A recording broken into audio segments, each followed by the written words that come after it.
Programme बारे छगुजा दुई शब्द जति दिँदैन प्यान्चना। Thank you so much. नमस्कार सबैजनालाई।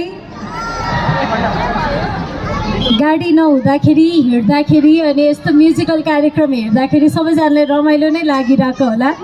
विभिन्न कार्यक्रमहरू अझै बाँकी छन्। यहाँहरूले मनोरञ्जन सँगसँगै न्यू रोडको यो ठाउँको ब्युटी तपाईँहरूले मजाले हिँडेर नै महसुस पनि गर्नुहुन पनि अनुरोध गर्दछौँ।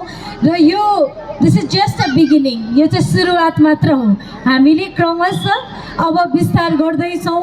हामीले अब आउने शनिबार जमलदेखि कमलाछीदेखि असनसम्म भनेर कार फ्री स्याटरडे अथवा भनौँ भेहिकल फ्री स्याटरडे गर्दैछौँ। त्यसलाई हामीले बिस्तारै एक्सटेन्ड गर्दै लग्ने पनि योजना छ र त्यसमा पनि धेरैभन्दा धेरै हाम्रो कोर सिटीको ब्युटी चाहिँ हिँडेर नै महसुस गर्ने मौका पाउनुहुनेछ भन्ने पनि आशा लिएका छौँ। I hope you